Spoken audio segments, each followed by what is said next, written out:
고린도전서 1장 18절에서 31절까지 말씀을 살펴보도록 하겠습니다. 고린도 교회 성도들은 세례까지도 자신들의 이익의 통로로 사용하여 자신이 따르는 지도자들을 자랑하며 분쟁하였습니다. 바울은 세상의 모든 교만을 부끄럽게 하는 복음의 내용을 다시금 강조합니다. 십자가의 도를 통해 인간의 지혜를 부끄럽게 하는 하나님의 지혜를 강조함으로 고린도 교회 성도들을 일깨웁니다. 18절은 십자가의 도의 이중성입니다. 바울은 십자가의 말씀을 인간의 지혜와 대조합니다. 십자가의 도가 멸망하는 자들에게는 미련한 것이요 구원을 받는 우리에게는 하나님의 능력이라고 선포하며 십자가의 역사를 드러냅니다. 십자가의 도란 17절에 말의 지혜와 분명한 대조를 이루어 당시 말의 지혜에 지나치게 치우쳐 있는 성도들의 어리석음을 깨웁니다. 오직 예수 그리스도의 십자가만이 하나님의 능력임을 선포합니다. 멸망하는 구원을 받는이라는 표현은 모두 분사형으로 사용되어 파멸의 길과 구원의 길에 서 있는 자들의 상태가 영구적임을 명확하게 드러냅니다. 그리스도의 십자가로 이루어지는 영원한 멸망과 영원한 구원이 첨예하게 대립됨을 보여주고 있습니다. 19절에서 21절은 하나님의 지혜와 세상의 지혜입니다. 18절에 언급한 대조를 자세하게 설명합니다. 먼저 지혜와 관련하여 세상과 하나님을 대조합니다. 이사야 29장 14절을 인용하여 하나님의 구원 방법이 말의 지혜에 있지 않음을 다시금 강조합니다. 이사야 시대의 지혜로운 자들이 정치적인 책량으로 하나님의 뜻을 거슬렸던 것처럼 고린도 교회가 수학적 지혜와 세속적 접근 방식으로 하나님의 뜻을 거스리고 있음을 지적합니다. 인간의 지혜로 하나님을 알 수도 없고 하나님의 구원을 얻을 수도 없음을 분명히 합니다. 바울은 세 가지 질문합니다. 지혜 있는 자가 어디 있느냐? 선비가 어디 있느냐? 이 세대의 변론가가 어디에 있느냐? 어디로 번역된 의문사를 세 번이나 사용하여 이러한 사람을 찾아볼 수 없음을 매우 분명하게 드러냅니다. 하나님의 지혜에 비교할 수 없는 세상의 지혜의 한계를 드러냅니다. 단순히 존재하지 않는다는 것이 아니라 자기의 세상적, 인간적 지혜로 십자가의 말씀을 깨달을 지혜자와 선비와 변론가가 없음을 강조합니다. 십자가의 도는 인간의 지혜가 아니라 하나님의 계시에 의존해야만 비로소 알 수 있음을 알려주고 있습니다. 21절에 따르면 바울은 이 세상은 그 지혜로 하나님을 알지 못함을 강조합니다. 인간들이 아무리 지혜의 빛에 둘러싸여 있을지라도 하나님의 구원하신 지혜를 얻는 데는 실패한다는 것입니다. 그래서 하나님께서는 이 세상의 지혜가 아닌 전도에 미련한 것으로 믿는 자들을 구원하시기를 기뻐하셨다라고 합니다. 이를 통해 구원의 도를 보여주는 복음이 절대 필요하며 복음 전도가 필연적으로 요청됨을 알려줍니다.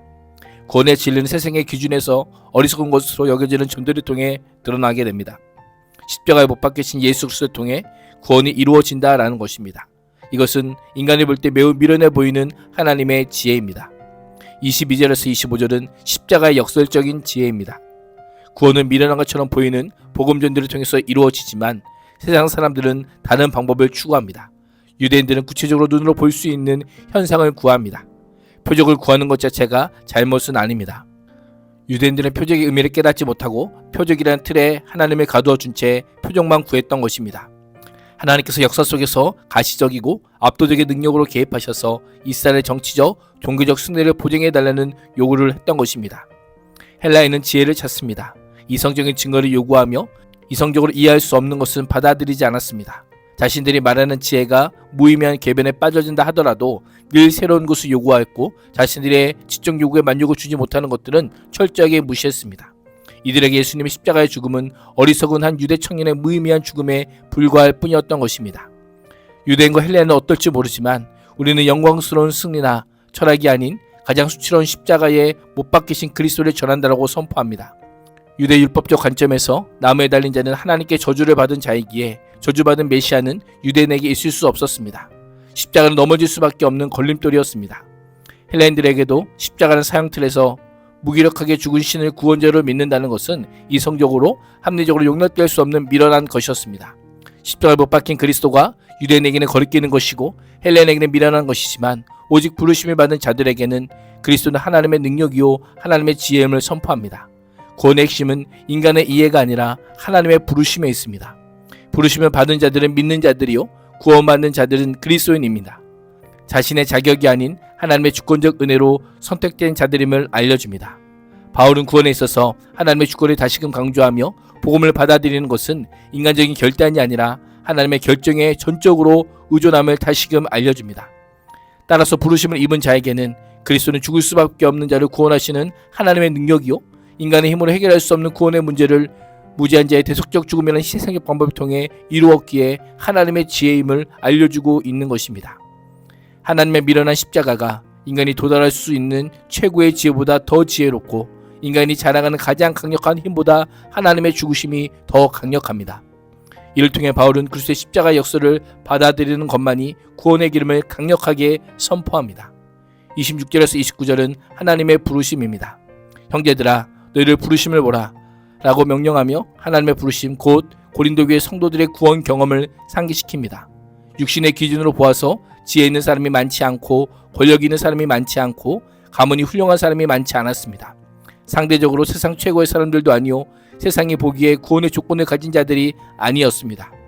그런데 하나님께서는 지혜 있는 자들을 부끄럽게 하시려고 세상의 어리석은 것들을 택하셨으며 강한 것들을 부끄럽게 하시려고 세상의 약한 것들을 택하셨습니다. 세상에서 비천한 것들과 멸시받는 것들을 택하셨으니 잘났다고 하는 것들을 없애시려고 아무것도 아닌 그들을 택하신 것입니다. 모든 인간이 십자가 앞에서 동등하게 서게 하셨던 것입니다. 이리하여 아무도 하나님 앞에서는 자랑하지 못하게 하시려고 하셨습니다. 하나님께서는 의도적으로 세상의 모든 기준을 무너뜨리심으로 구원에 있어서 인간이 공로를 주장할 여지 자체를 제거하셨습니다. 분파에 따라 자랑하는 성도들 향해 만일 그들이 은혜로 택함을 받았다면 그들 중 누구도 나는 누구의 사람이다 라고 말할 수 없었을 것입니다. 30절과 31절은 우리의 자랑이신 그리스도입니다.